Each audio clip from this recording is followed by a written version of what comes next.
Karen's voice boomed through the HOA meeting room like a foghorn, drowning out the timid murmurs of her neighbors. "Your kid's a problem, and I'm not here to babysit your mess," she snapped, her jowls quivering with self-righteous fury. The room, a sterile box of flickering fluorescents and cheap folding chairs, seemed to shrink under her presence. Karen, the unchallenged queen of the Sunny Hills Homeowners Association, ruled with an iron fist wrapped in a velvet glove of condescension. At 300 pounds, her floral dress strained at the seams, but her real weight came from the authority she wielded over the neighborhood. Tonight, though, she'd crossed a line, and I, Elena Marquez, was done playing nice. The mousy secretary, Linda, clutched her clipboard, her eyes darting between Karen and me. I stood across the table, my hands trembling not from fear but from rage. My son, Mateo, had come home in tears again, his backpack torn, his spirit bruised by Karen's spoiled teenage son, Brandon. The little tyrant had been terrorizing Mateo for months, shoving him into lockers, mocking his secondhand clothes, and spreading rumors that left my 13-year-old sobbing in his room.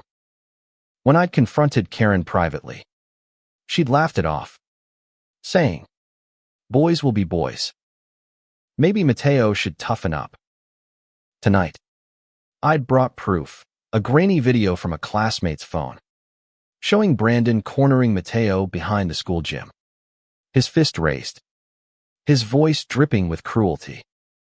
"Karen," I said, my voice steady despite the fire in my chest, "your son's a bully, and you've enabled him. This ends now." I slid the phone across the table. The video paused on Brandon's sneering face. The room went silent, save for the hum of the air conditioner. Linda gasped. The other neighbor, Tom, a retired mechanic with a bad knee, shifted uncomfortably in his chair. Karen's eyes narrowed, her lips curling into a smirk that made my skin crawl. "You think you can come in here with your little sob story and ruin my son's reputation?" She spat, leaning forward, her meaty hands gripping the table. "Mateo's a liar, and you're just a hysterical single mom who can't control her kid. I run this HOA. I decide what's a problem around here, not you." The audacity of it hit me like a slap. Hysterical.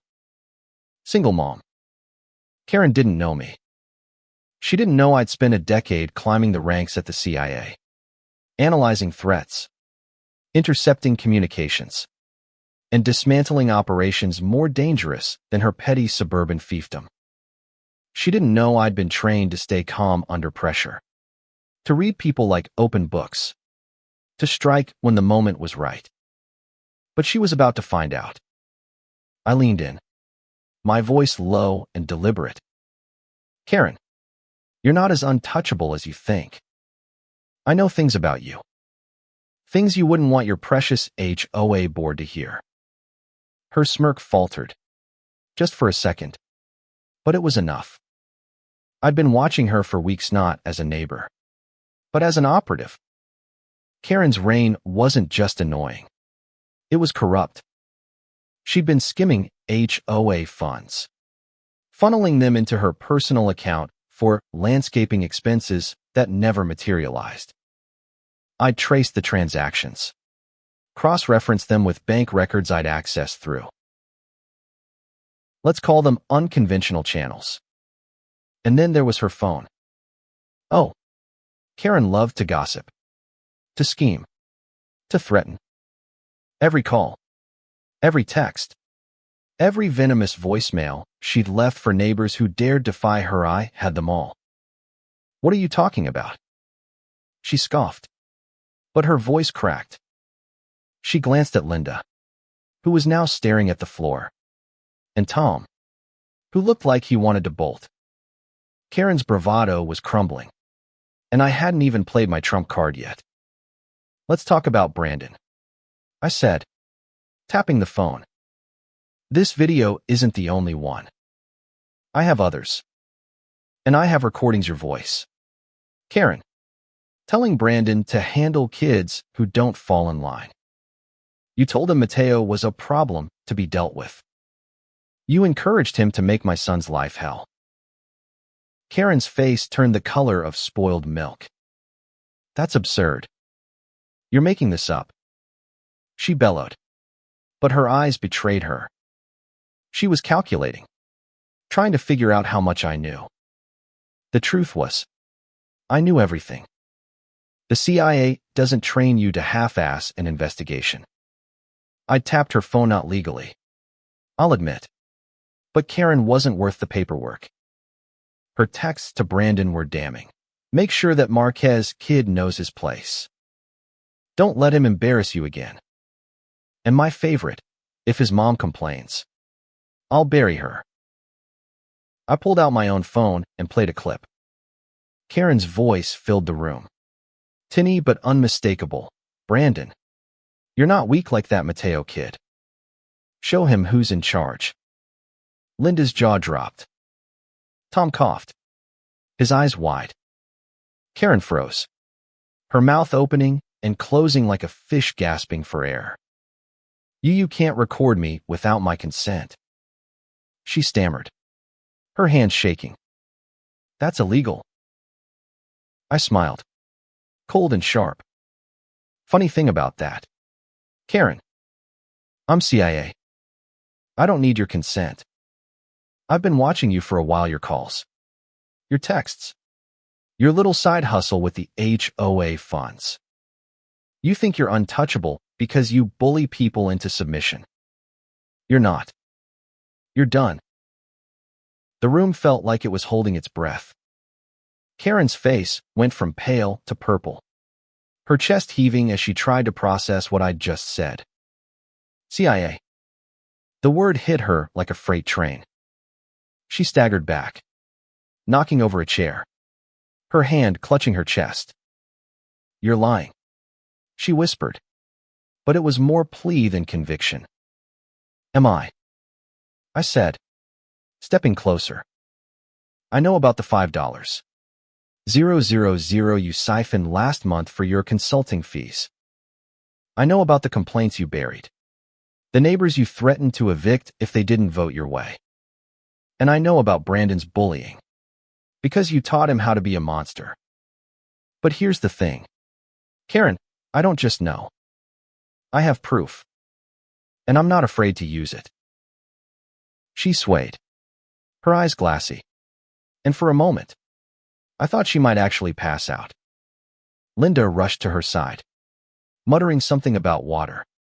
But Karen waved her off. Her gaze locked on me. You can't do this, she said, her voice barely a whisper. You'll ruin me.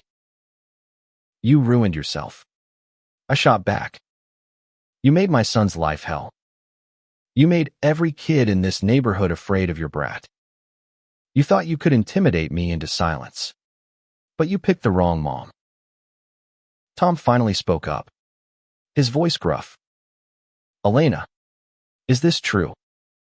About the money. I nodded, pulling a folder from my bag and sliding it across the table. Bank records, emails, screenshots. It's all there. Karen's been stealing from the HOA for years. And she's been using her position to protect Brandon while he terrorizes kids like Mateo. Linda flipped through the pages, her hands trembling. Karen, how could you? She whispered. Tom shook his head, disgust etched into his weathered face. Karen sank into a chair, her breath coming in shallow gasps. The Queen of Sunny Hills was dethroned, and she knew it. The next hour was chaos.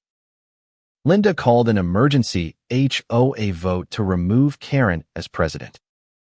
Tom, usually quiet, demanded a full audit of the HOA's finances. Neighbors who'd been too scared to speak up started sharing their own stories fines Karen had imposed for petty violations. Threats she'd made to silence dissent. The room buzzed with anger, but also relief. Karen sat in the corner, silent, her empire crumbling around her. I didn't stay for the vote. I'd done what I came to do. As I walked out, Karen grabbed my arm, her grip weak but desperate. "Please," she said, her voice hoarse. "I'll stop Brandon. I'll make it right. Don't turn me in." I pulled my arm free, looking her dead in the eye. "You had your chance to make it right, Karen. You chose to double down. Now you deal with the consequences." The next day, word spread like wildfire. Karen resigned from the HOA before the vote could humiliate her further.